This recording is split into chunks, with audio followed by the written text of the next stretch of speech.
너희가 토지소산 거두기를 마치거든 일곱째 달 15날부터 이레 동안 여호와의 절기를 지키되 첫날에도 안식하고 여덟째 날에도 안식할 것이요 첫날에는 너희가 아름다운 실과와 종려나무 가지와 무성한 나무 가지와 신의 버들을 취하여 너희 하나님 여호와 앞에서 이레 동안 즐거워할 것이라.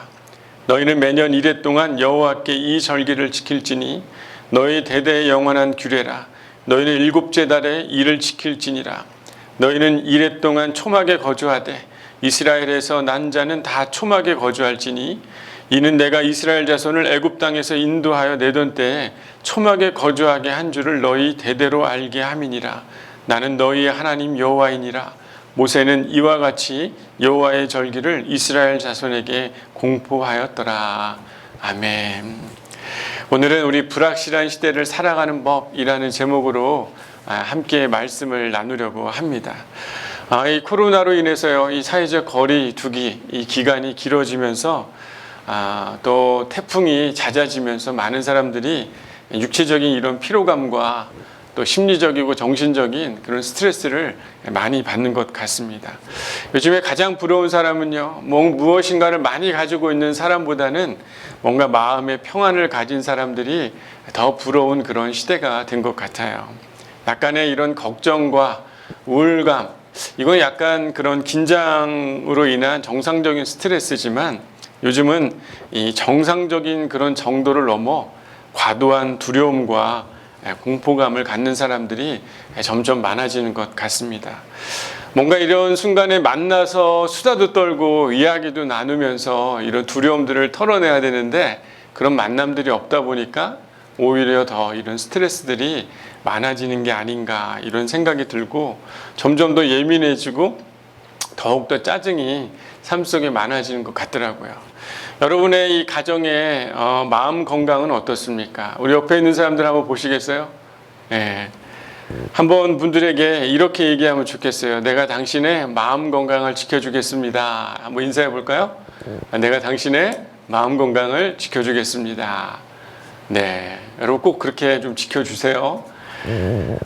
요즘에 이렇게 이런 코로나 기간이 많이 길다 보니까 국민을 위한 마음 건강 지침이라는 그런 내용들을 더 보게 됐습니다. 거기에는 10가지의 지침들이 나오는데요.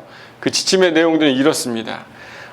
불안을 다룰 줄 알아야 됩니다. 그리고 정확하지 않은 정보와 뉴스에 흔들리지 말기를 바랍니다. 또 불확실한 그런 자연 현상을 자연스럽게 좀 받아들이세요.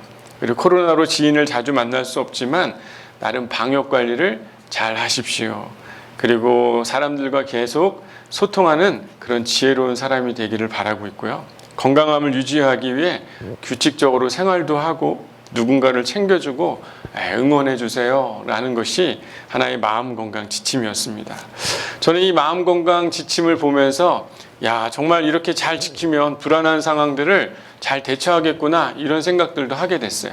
그러면서 그 지침을 보면서 이 지침은 정말 그리스도인들의 모습과 같다 이런 생각이 참 많이 들었습니다. 어쩌면 예수를 잘 믿고 있는 사람이 그런 마음의 건강 지킴은 자연스럽게 드러나는 게 아닐까 이런 생각들, 그 지침의 10가지가 꼭 마치 성경에 나와 있는 그런 이 시대에 필요한 이야기와 같은 느낌이 들었어요. 그런데 오히려 이런 크리스찬들이 마음 건강 지킴이라는 그 이야기의 지침과 잘 어울리지 않는다면 세상 사람들이 우리를 어떻게 생각할까 이런 생각들을 해보게 됩니다.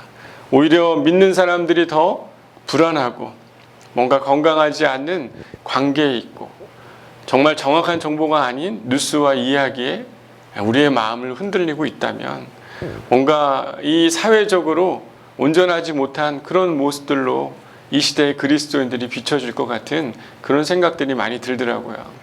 어제 저희 교우분께서 응급실에 갈 일이 있어서 제가 보호자로 함께 다녀왔습니다. 근데 이 병원에서 문진을 하더라고요. 누구나 요즘에 쉽게 들어갈 수 없으니까 문진을 했는데 당신 지금 어디서 삽니까? 이렇게 물어보더라고요. 제가 이 명륜동에서 삽니다. 그랬더니 혹시 다른 타 지역에 다녀오신 적이 있습니까? 그래서 아니요 라고 이야기를 했어요. 그리고 또 하나를 물어보는데 예배를 드렸습니까? 이렇게 물어보더라고요. 세 번째 문진이 그거였어요. 그러면서 제가 그 순간 약간 당황을 했습니다. 어떻게 이야기를 해야 되는가. 그러면서 제가 그 자리에서 얘기를 했어요. 제가 목사입니다. 저희 교회는 온라인으로 계속 예배를 드렸어요. 그랬더니 그분도 약간 당황을 하시더라고요. 그러면서 그 문진을 잘 제가 통과를 했습니다. 어떻게 보면 코로나 상황에서 병원 앞에 물어보는 자연스러운 문진이었지만 지금 시대에 예배를 잘 어떻게 드렸습니까? 라고 시대에서 사람들에게 묻는다는 것 자체가 어떻게 보면 그리스도인들의 여러 가지의 모습들을 생각해 보게 하는 그런 이야기였습니다. 여러분, 뭔가 이런 불안하고 두려운 시국에 참된 그리스도인 안에 기쁨이 있는가? 이런 생각들을 한번 해봐야 되는 것 같아요. 얼마 전에 그 세바시라는 프로그램에 제 대학교 때 같이 동아리 활동하던 한 선배가 그 프로그램에 나왔습니다. 함께 찬양도 하고 동아리방에서 기도도 하고 같이 이렇게 식당에서 밥도 먹고 그랬던 형인데 어느 날 이 배달의 민족에 그런 자율주행 시스템 로봇을 만드는 총이사로 되어서 그곳에서 강연을 하고 있었습니다. 어떻게 보면 전공이 다른 그 형이 로봇을 만드는 그 회사에 이사가 됐다는 것도 너무나 당황스럽기도 하고 한편으로는 자율주행 배달 로봇을 만드는 것에 많은 노력들을 하고 있는 것, 그것도 참 신기했습니다. 그런데 그 이야기를 쭉 들으면서 제 마음속에는 이제 로봇이 우리의 삶을 대체할 만한 일들이 상당히 많아지겠다. 평생 직장이라는 게 거의 이제 없겠구나. 예전에 한번 제가 책을 읽었는데 사람들이 이제 서열이 생긴다는 거예요. 상위 1%, 전 세계 상위 1%는 그런 구글이라든지 그런 모든 정보들을 가지고 있는 회사의 CEO가 상위 1%가 된다는 겁니다. 그리고 나머지는 소프트웨어 개발하는 사람들이 그 다음 권력자들이 되고 AI 인공지능 로봇이 그 다음이 되고 약 99점 몇 %가 다 똑같은 평범한 그런 계급이 된다라는 거예요. 계속 발전하는 이런 기술의 혁신이나 우리가 예상하지 못한 이런 코로나 그리고 또 자연재해 이런 많은 일들이 우리의 생존을 흔들고 또한 우리의 삶의 중심인 그런 생활의 자리를 흔드는 그런 상황 속에서 오히려 사람들은 더 위기와 불안이 많아지고 기쁨을 잃어가게 된다라는 것을 한번 생각해 보게 됐어요. 아마 이렇게 불안하고 미래가 불확실한 이런 시대가 너무나 빠르게 바뀌어가기 때문에 우리는 뭔가 이 마음의 안전벨트를 잘 매야만 이 사회적인 큰 속도의 위기감을 잘 견뎌내고 위기로부터 우리는 안전해지리라고 저는 생각합니다. 특별히 여러분, 이런 불안한 시기 또 불확실함이 느껴지는 이런 상황 속에 우리가 너무나 쉽게 잃어버리는 감정이 있는데 바로 그게 뭡니까? 기쁨입니다. 기쁨. 여러분, 요즘 근래에 뭔가 이렇게 막 배꼽이 빠지도록 웃어본 적이 있으세요? 껄껄껄껄 하면서 기쁘고 재밌게 여러분 지낸 적이 있습니까? 여러분, 태풍이라든지 코로나 또 이런 일들, 온라인 수업으로 여러분들 자제분들 또 가족들이 다 같이 모여있다 보니까 어때요? 더 화목하고 친해져야 되는데 오히려 짜증도 많아지고 불편한 일들도 많이 있지 않습니까? 지인들을 만나야 되는데 고립된 상황이 많아지다 보니까 우리가 참 그 기쁨을 잃어가고 있는 게 지금 우리의 모습이 아닌가 생각해요. 오늘 본문은요, 이 기쁨과 관련되어 있는 말씀입니다. 바로 기쁨의 절기인 이 초막절에 대한 이야기예요. 여러분, 초막절이 왜 기쁨의 절기였을까? 살펴보면요, 특별히 오늘 이 시대를 살아가고 있는 우리들에게도 그 기쁨이 무엇인지 깨닫게 되고 또한 다시 이 불안한 시대를 살아가고 있는 우리들에게 살아내야 할 삶의 방법들을 또한 발견하는 은혜가 있게 될 줄 믿습니다. 오늘 본문 레위기 23장 40절에 뭐라고 나와 있습니까? 한번 같이 읽어볼까요? 첫날에는 너희가 아름다운 나무 실과와 종려나무 가지와 무성한 나무 가지와 신의 버들을 취하여 너희 하나님 여호와 앞에서 이레 동안 즐거워할 것이라 라고 이렇게 이야기합니다. 마지막에 뭐라고요? 즐거워할 것이라 라고 이렇게 이야기하고 있습니다. 그러니까 초막절에 여호와 앞에서 7일 동안 너희들은 즐거워해야 된다라고 하나님이 명령하고 있는 것이에요. 레위기 23장에는 다른 7개의 절기들이 다 소개되고 있습니다. 그런데 다른 절기에는요, 기뻐하라는 명령이 등장하지 않아요. 오직 초막절에만 7일 동안 너희가 기뻐하라 라고 이렇게 말씀하고 있습니다. 그래서 초막절은요, 히브리어로 즈만 시마테누라고 이렇게 이야기합니다. 직역해보면 우리 기쁨의 절기라는 뜻이에요. 초막절은 수확을 거둔 후 초막을 짓고 일주일 동안 광야에서 지내는 것이 초막절입니다. 광야에 일주일을 보내면서 이스라엘 백성들이 어떻게 살았는지 그 삶을 기억해내며 지내는 그런 시기가 그런 초막절인 것입니다. 이스라엘 백성은요, 40년이라는 시간 동안 광야에서 이동하며 지냈습니다. 실제 그들이 통과한 광야는요, 사실 사람들이 살만한 곳이 아니었습니다. 하나님의 그 불기둥과 구름기둥, 그것들이 이스라엘 백성들을 보호하지 않았다면 하루라도 버틸 수 없는 곳이 바로 그들의 광야 생활이었어요. 광야의 삶은 내일 일이 어떻게 될지 모르는 그런 불확실한 미래를 의미하는 것입니다. 자고 일어나고 다시 장막을 걷어서 이동해야 되는 그런 불안한 일상이 바로 광야 생활이었어요. 그런데 하나님은 이 광야에서 40년을 고생하며 초막에서 보냈던 그 날을 기억하고 7일 동안 너희들이 그 초막 안에서 기뻐해야 한다라고 하나님이 가르쳐 준 것입니다. 여러분, 생각해 보면 이러한 생활을 사는 게 그렇게 기쁜 일이었을까요? 힘들고 어려운 일인 것이죠. 하나님은요, 그렇지만 이 초막절을 보내면서 어떻게 보면 예측 불가능한 현실에 살았던 믿음의 조상들이 하나님의 구름기둥과 불기둥을 따라 이동하는 믿음의 그 기쁨을 그들이 갖고 있었기에 하나님은 7일 동안 그들 안의 기쁨, 하나님을 신뢰하는 그 기쁨을 그들에게 알려주기를 원하셨던 것입니다. 여러분, 믿음이라는 건요, 뭔가 이런 확실함 가운데 생기는 것이 우리는 믿음이라고 생각합니다. 돌다리도 두들겨 보면 걷는다라는 그런 속담이 있듯이 뭔가 돌다리를 두들겨 보고 확신이 생기면 믿음이 생길 때 우리는 믿음이라고 이야기하지만요, 성경은요, 믿음은 불확실성 속에 무엇인가 신뢰를 갖는 것, 그것이 바로 믿음이라고 말씀하고 있는 것이에요. 상황과 현실은 여전히 불확실하지만 하나님이 이 모든 여정을 인도하고 계신다는 사실을 깨닫게 될 때 일어나는 그 기쁨. 여러분, 이스라엘 백성들이 얼마나 원망 많이 했어요. 불평을 얼마나 많이 했습니까?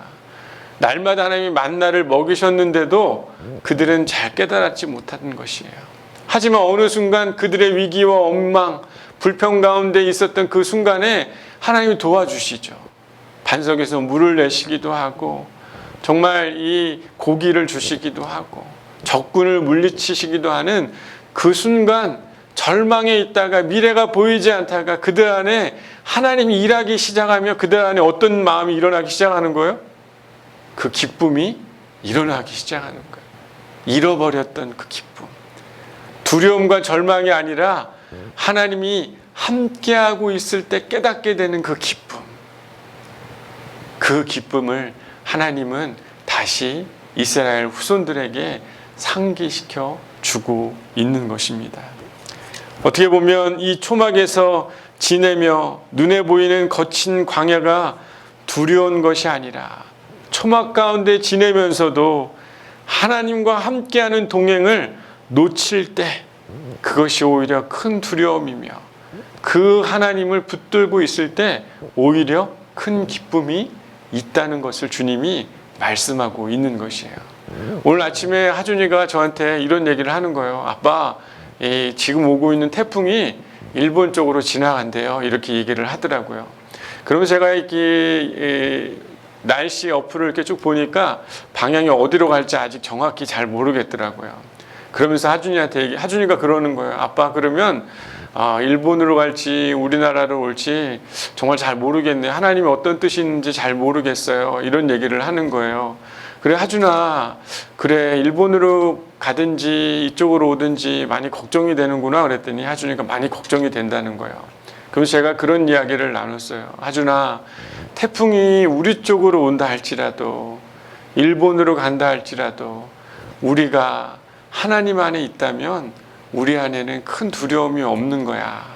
하나님 우리와 함께 하시기 때문에 어떠한 위기와 어려운 상황이 있다 할지라도 우리는 그 위기와 어려움을 이겨낼 수 있어 라고 이렇게 하준이한테 이야기했더니 하준이가 뭐라고 그러냐면, 맞아요 아빠, 하나님이 우리와 함께 하시니까 걱정이 생기지 않네요 라고 이렇게 이야기를 하는 겁니다.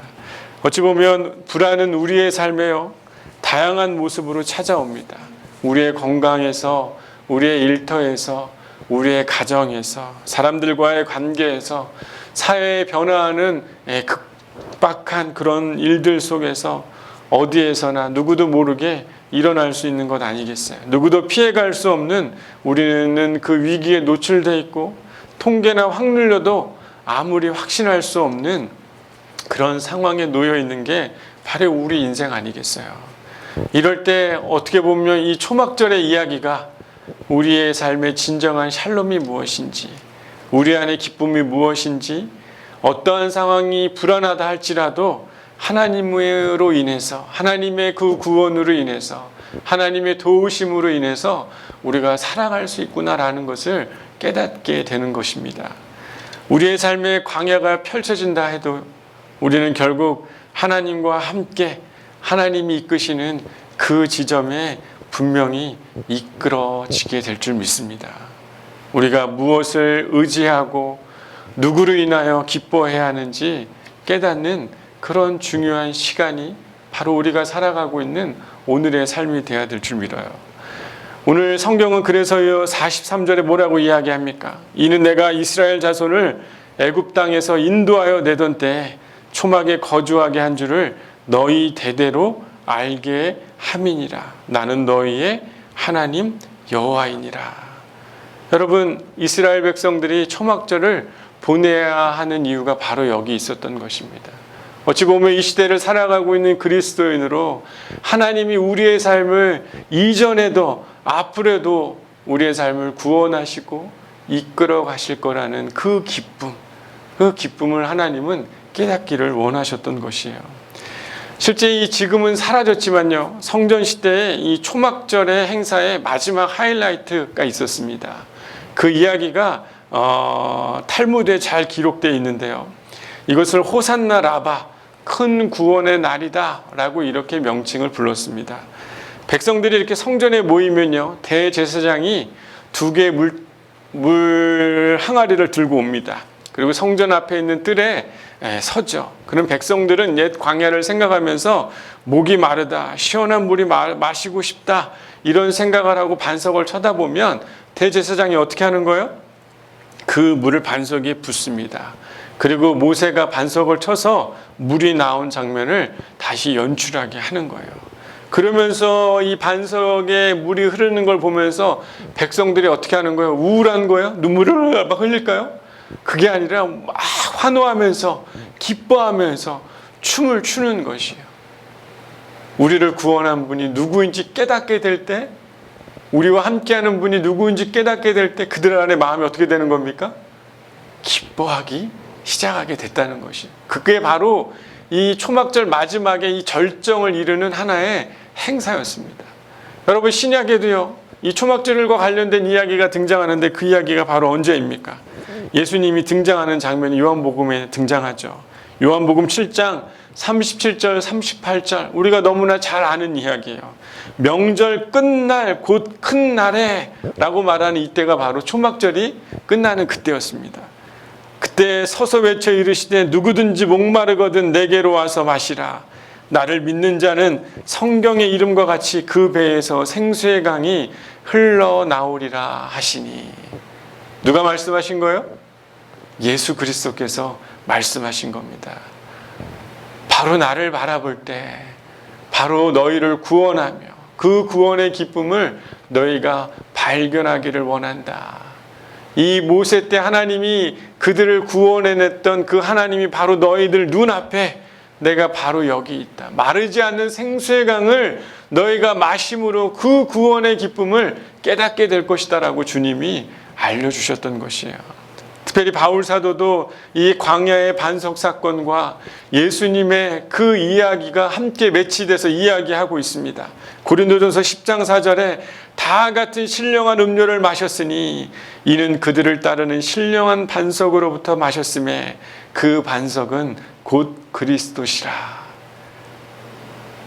하나님이 그 당시 초막에 지내던 이스라엘 백성들도 그들에게 생명의 물을 주셨고 예수님의 이름을 믿는 자들도 영원히 목마르지 않는 생수의 강을 주시고 또한 지금 시대를 살아가고 있는 우리들에게도 다 같은 신령한 음료인 예수 그리스도를 먹고 마심으로 성령께서 우리의 삶에 구원과 진정한 기쁨을 채워가고 있다라고 성경은 우리 가운데 말씀하고 있는 것입니다.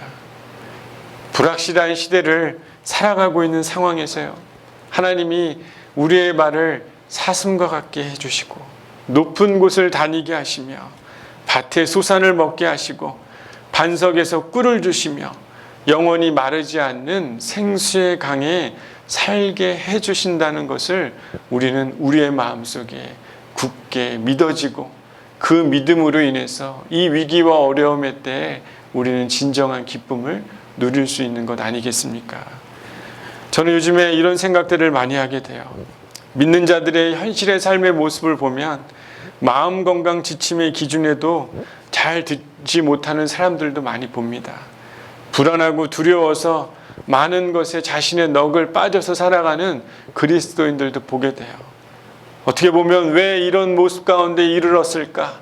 생각해 보면 우리는 어느 순간 하나님을 잃어버렸고 예수 그리스도를 우리가 마시지 않으며 성령의 이끄심이 우리 안에 사라졌기 때문에 우리는 세상의 그 기준조차도 들지 않는 것이 아닐까. 어떻게 보면 갈수록 하나님의 그 말씀이 정말 잘 맞는 것 같아요.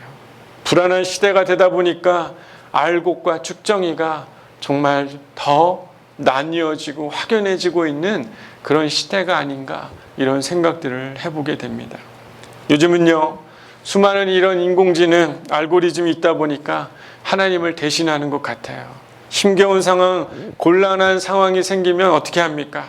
우리가 무릎 꿇고 기도해야 되는데 하나님을 찾기보다는 어떻게 해요? 우리가 핸드폰을 열고 이 상황을 어떻게 대처해야 하는지, 어떻게 무엇을 해야 하는지 그런 알고리즘의 정보를 찾는 게 우리들의 모습인 것 같아요.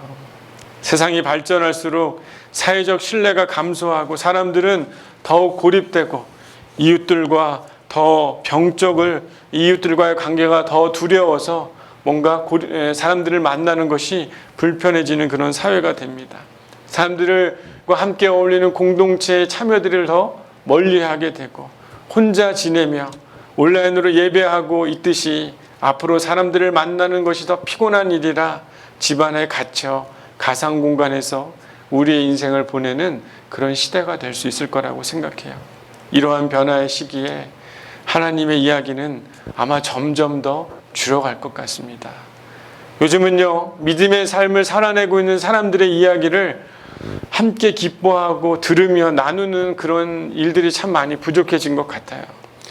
어제 저희 교회에 잠시 오신 우리 김은혜 집사님 가정을 송별하는 시간을 가지면서 이런저런 이야기를 막 나눴어요. 그러면서 예전에 우리 어릴 때 수련회 했었던 그런 이야기들, 그리고 또 교회를 섬기며 하나님을 따르고 그분만을 섬기며 살아갔던 그 즐거웠던 기억들, 현실의 삶에서도 하나님의 나라와 의를 구하며 그분이 우리의 곳간을 채우시고 축복을 받는 믿음의 이야기들, 하나님이 기뻐하시는 삶이 무엇인지 그런 이야기들을 가득 채우는 시간들을 보냈습니다. 신앙의 나눔들이 있었어요.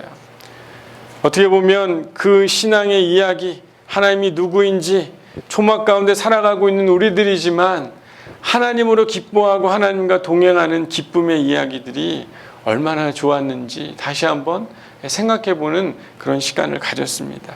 잠시의 이야기였지만 불안한 시대를 살아가고 있는 우리들의 삶 속에 어찌 보면 샬롬과 평안과 그 불안을 극복하는 현명한 방법이 무엇인지 조금 더 알게 되는 그런 시간이었던 것 같아요.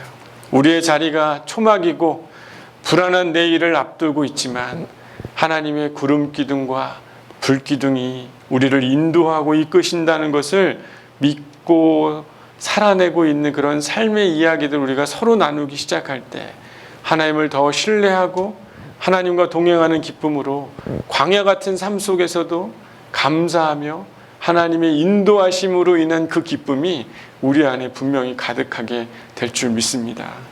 그래서 42절에 하나님이 그렇게 얘기한 것 같더라고요. 하나님이 이스라엘에서 난 자는 초막에 거주할지니 한 사람도 빠짐없이 이 절기를 지키라고 한 것이야.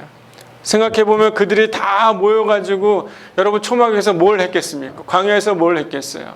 가족들과 모여서 하나님의 이야기를 나누며 그 초막 밖에 나와서 하는 게 뭐였겠어요? 하나님이 그들을 인도하고 이끌어가고 있다는 그 삶의 경험들을 일주일 가운데 함께 지내며 하나님의 이야기에 꽃을 피우며 하나님을 기억해내며 정말 내가 초막과 같은 인생이지만 하나님이 나를 어떻게 이끌어가고 있는지 삶의 그 기쁨들, 구원의 기쁨들, 그 이야기들을 나누며 하나님의 나라의 삶, 이 시대를 살아가고 있는 그리스도인에다운 그런 삶의 모습들을 그 초막절을 지내며 이스라엘 백성들이 보냈던 것 아니겠습니까? 사랑하는 여러분, 하나님은요 초막절을 알려주며 이스라엘에게 기뻐하라 라고 말씀하셨어요. 40절에 너희의 하나님 여호와 앞에서 즐거워하라 라고 하나님이 명령하셨습니다.